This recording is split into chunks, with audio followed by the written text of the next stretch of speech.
আসসালামু আলাইকুম, স্বাগত জানাচ্ছি। আমি আপনাদের সাথে আছি আরজেন রব আহমেদ। ফ্রান্স নিউজ 2M এর সকাল ৮টার সংবাদ বুলেটিনে আপনাকে স্বাগতম। আজ ১৬ আগস্ট ২০২৬ রবিবার। দেশ বিদেশের সর্বশেষ ও গুরুত্বপূর্ণ সংবাদ নিয়ে আমি হাজির হয়েছি আপনাদের সামনে, গণমাধ্যমের পাতা থেকে যাচাই করা খবরগুলো নিয়ে। সংক্ষিপ্ত, সঠিক ও বিশ্লেষণ ধর্মীয় খবর তুলে ধরবো। তাহলে শুরু করা যাক ফ্রান্স নিউজ 2M এর আজকের প্রধান সংবাদ শিরোনাম দিয়ে। ভারত বাংলাদেশ সীমান্তে বিএসএফ এর সামনে নারায়ে তাকবীর স্লোগানে মুখরিত চারিদিক। এসএসসির খাতা চ্যালেঞ্জের আবেদন ৩ লাখ ছাড়ালো বাকি আরো 2 দিন। জানুয়ারির শুরুতে ২০২৭ সালের এসএসসি পরীক্ষা। যতদিন গণতান্ত্রিক ধারা অব্যাহত থাকবে, বেগম জিয়ার নাম মর্যাদার সঙ্গে উচ্চারিত হবে ডক্টর রফিক।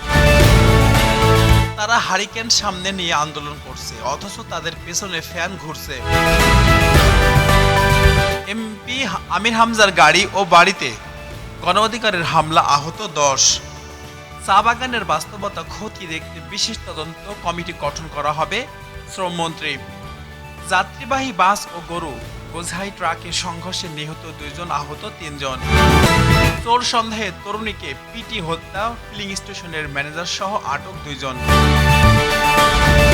চা বাগানের বাস্তবতা খতিয়ে দেখতে বিশেষ তদন্ত কমিটি গঠন করা হবে, শ্রমমন্ত্রী।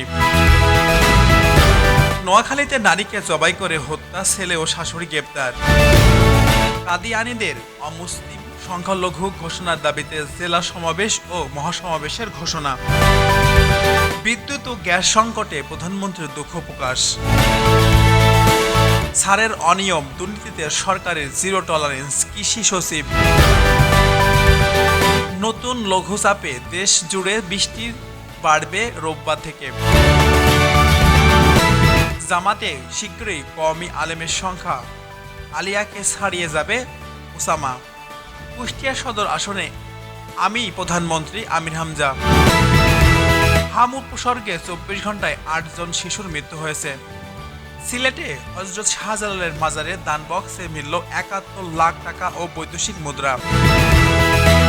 বিচার ছাড়া সমঝোতা নয়, শিবির ছাত্র সহাবস্থানে কোড অব কন্ডাক্ট চাই ছাত্রদল। এই ছিল বাংলাদেশ সংবাদ শিরোনাম। এখন শুনবেন আন্তর্জাতিক সংবাদ শিরোনাম। মার্কিন পররাষ্ট্রনীতি মিথ্যার উপরে নির্ভরশীল, বাঘেই। মিয়ানমারের দাবি ১০ লাখ রোহিঙ্গা বাংলাদেশের প্রবেশের তথ্য সঠিক নয়। কলম্বিয়ায় এবার তীব্র দাবানল। জবিতে সাংবাদিকদের আমন্ত্রণ জানিয়ে বৈঠক থেকে বের করে দেওয়ার অভিযোগ। মার্কিন প্রেসিডেন্ট নির্বাচনের প্রার্থী হবেন ফিলিস্তিনপন্থী ও ক্যাসিও কর্টেজ। পলাতক হাসিনা ও আওয়ামী লীগের নেতাদের মধ্যে তীব্র দ্বন্দ্ব শুরু হয়েছে। মধ্যপ্রাচ্যের নতুন জোট নিরাপত্তা নিয়ে দুশ্চিন্তা বাড়ছে ভারতের। ইরানের সামরিক শক্তি পুনর্গঠনের গতি দেখে হতবাক ইসরায়েল। যুদ্ধ শেষ করতে উত্তর কোরিয়ার প্রতি দক্ষিণের আহ্বান। মালয়েশিয়া ও চীনের সম্পর্ক জোরদারে যার অবদান স্মরণ করলেন আনোয়ার ইব্রাহিম। ইন্দোনেশিয়ার ভূমিকম্পে নিহত বেড়েছে ৩৮ জন। নতুন মাত্রায় প্রতিরোধ গড়ে তোলার হুঁশিয়ারি উত্তর কোরিয়ার। ইন্দোনেশিয়ার ভূমিকম্পে নিহত বেড়েছে ৩৮। মার্কিন বাহিনীকে নতজানু হতে বাধ্য করেছে ইরান, IRGC। যুক্তরাষ্ট্রের সঙ্গে পুনরায় আলোচনা শুরুর সিদ্ধান্ত নেয়নি ইরান। এই ছিল সংবাদ শিরোনাম। এখন শুনবেন বাংলাদেশ সংবাদ বিশ্লেষণ। শুরুতেই জানাবো শিক্ষাঙ্গনের সর্বশেষ খবর। প্রায় ২ দশকের মধ্যে চলতি বছরে এসএসসি ও সমমানের পরীক্ষায় সবচেয়ে খারাপ ফলাফল হয়েছে এই বছর। এবার গড় প্রায় পাশের হার ৩২.২৫%। পরীক্ষায় অংশ নিয়েও ফেল করেছে প্রায় ৭ লাখ শিক্ষার্থী। তবে ফলাফলের অসন্তুষ্ট শিক্ষার্থীরা খাতা পুনঃ পরীক্ষণের সুযোগ পাচ্ছে। ফল প্রকাশের পরদিন থেকে অনলাইনের আবেদন শুরু হয়েছে, যা চলবে আগামী সোমবার ১৭ আগস্ট পর্যন্ত। ইতিমধ্যে চ্যালেঞ্জের আবেদন ৩ লাখ ছাড়িয়েছে। ইতিমধ্যে জানুয়ারি শুরুতেই ২০২৭ সালের এসএসসি হবে বলে জানিয়েছে শিক্ষা বোর্ড। বিদ্যুৎ গ্যাস সংকট। দেশ জুড়ে চলমান বিদ্যুৎ গ্যাস সংকটে দুঃখ প্রকাশ করেছেন প্রধানমন্ত্রী তারেক জিয়া। তিনি জানিয়েছেন সরকার এই সংকট কাটিয়ে ওঠার জন্য কাজ করছে, তবে জনগণের দুর্ভোগ কমছে না। লোডশেডিং, গ্যাস সংকটে দৈনন্দিন জীবন বিপর্যস্ত। বিশেষজ্ঞরা বলছেন দীর্ঘমেয়াদী পরিকল্পনা ছাড়া এই সমস্যার সমাধান একেবারে অসম্ভব। এমপি আমির হামজার ওপরে হামলা। কুষ্টিয়া সদর আসনের সংসদ সদস্য আমির হামজার গাড়ি ও বাড়ির হামলার ঘটনা ঘটেছে। গণ অধিকার পরিষদের কর্মীরা এই হামলা চালায় বলে অভিযোগ উঠেছে। এতে অন্তত 10 জন আহত হয়েছে। ঘটনাস্থলে উত্তেজনা বিরাজ করছে। পুলিশ পরিস্থিতি নিয়ন্ত্রণে এলাকায় অতিরিক্ত ফোর্স মোতায়েন করা হয়েছে। উল্লেখযোগ্য, আমির হামজা সাম্প্রতিক দাবি করেছিলেন যে কুষ্টিয়া সদর আসনেই তিনি প্রধানমন্ত্রী। এই বক্তব্যের জেরেই তিনি এই হামলা তা তদন্ত করা শুরু করেছেন। রাজনীতির মাঠে এখন মন্তব্য। রাজনৈতিক মাঠে বিএনপি চেয়ারপারসন বেগম খালেদা জিয়ার প্রতি শ্রদ্ধা জানিয়ে ডক্টর রফি বলেছেন, যতদিন গণতন্ত্র থাকবে অব্যাহত থাকবে, বেগম জিয়ার নাম সংগোচরিত হবে। অন্যদিকে এক রাজনীতিবিদ নেতার বক্তব্য উল্লেখ করা হয়, তারা হারিকেন সামনে নিয়ে আন্দোলন করেছে, অথচ তাদের পেছনে ফ্যান ঘুরছিল, যা বর্তমানে রাজনৈতিক প্রেক্ষাপটের ইঙ্গিত বহন করে, যা বিশ্লেষকরা অনেকে মনে করেন। চা বাগানের শ্রমিকদের অবস্থা। চা বাগানের শ্রমিকদের বাস্তবতা খতিয়ে দেখতে বিশেষ তদন্ত কমিটি গঠন করা হবে বলে জানিয়েছেন শ্রমমন্ত্রী। দীর্ঘদিন ধরে চা শ্রমিকরা ন্যায্য মজুরি বা বাসস্থানের দাবি জানিয়েছেন।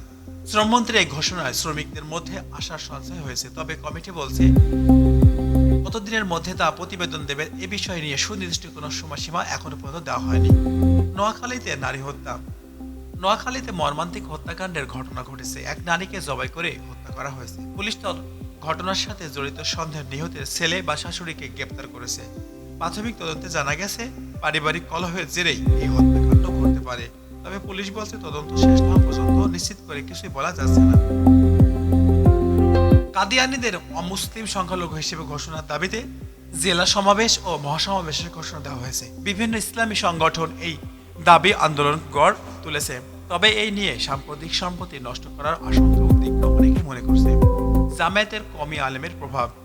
জামায়াত ইসলামী শীঘ্রই কওমি আলেমের সংখ্যা আলিয়া মাদ্রাসার আলেমদের ছাড়িয়ে যাবে মন্তব্য করেছেন ওসামা। তিনি বলেন, কওমি মাদ্রাসা ভিত্তিক রাজনৈতিক চেতনা দিন দিন শক্তিশালী হচ্ছে। এই পরিবর্তন দেশের রাজনৈতিক ভূখণ্ডের নতুন মাত্রা যোগ করতে পারে বলে অনেকে মনে করছেন। যাত্রীবাহী বাস ও ট্রাকের সংঘর্ষ।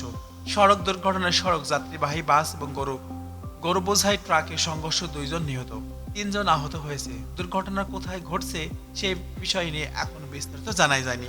তবে আহতদের স্থানীয় হাসপাতালে ভর্তি করা হয়েছে। পুলিশ ঘটনাস্থলে পরিদর্শন করেছে। চোর সন্দেহে তরুণীকে পিটিয়ে হত্যা। চোর সন্দেহে এক তরুণীকে পিটিয়ে হত্যার ঘটনা ঘটেছে। এই ঘটনা একটি ফিলিং স্টেশনের ম্যানেজার সহ 2 জনকে আটক করেছে পুলিশ।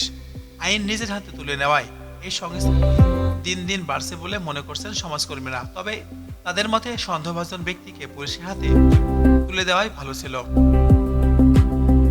সারের অনিয়মে জিরো টলারেন্স। কৃষি খাতের খবর। সারের অনিয়ম বা দুর্নীতিতে সরকার জিরো টলারেন্স নীতি রয়েছে বলে জানিয়েছেন কৃষি সচিব।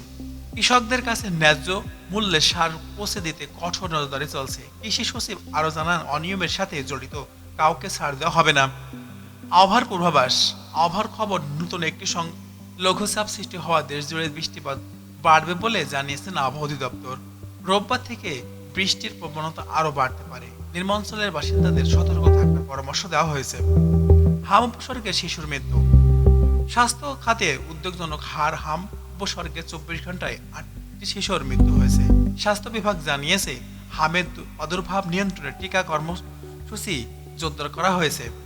অভিভাবকদের অনুরোধ করা হয়েছে, দ্রুত তাদের শিশুদের হামের টিকা দেওয়ার ব্যবস্থা করতে হবে। সিলেটে মাজারের দান বক্সে 71 লাখ টাকা। সিলেটের শাহজালাল মাজারের দান বক্সের 71 লাখ টাকা বিপুল পরিমাণ বৈদেশিক মুদ্রা পাওয়া গেছে। মাজারের পরিচালনা কমিটি জানিয়েছে, এই অর্থ দরিদ্র বা এতিমের সেবায় ব্যয় করা হবে। এই ছিল বাংলাদেশ সংবাদ বিশ্লেষণ। এখন শুনবেন আন্তর্জাতিক সংবাদ বিশ্লেষণ। ইন্দোনেশিয়ায় ভূমিকম্প। ইন্দোনেশিয়ার শক্তিশালী ভূমিকম্পে নিহতের সংখ্যা বেড়ে 38 জনে দাঁড়িয়েছে। আহত হয়েছেন শতাধিক মানুষ। উদ্ধার তৎপরতা চলমান রয়েছে। ভূমিকম্পবিদরা বলছেন যে অঞ্চলে আরও পরাঘাতের আশঙ্কা রয়েছে। মার্কিন পররাষ্ট্রনীতি নিয়ে বিতর্ক। মার্কিন পররাষ্ট্রনীতি মিথ্যার উপর নির্ভরশীল, এমন মন্তব্য করেছেন ইরানের সর্বোচ্চ নেতার পরিধি। মধ্যপ্রাচ্যে চলমান উত্তেজনার মধ্যে এই মন্তব্য এসেছে।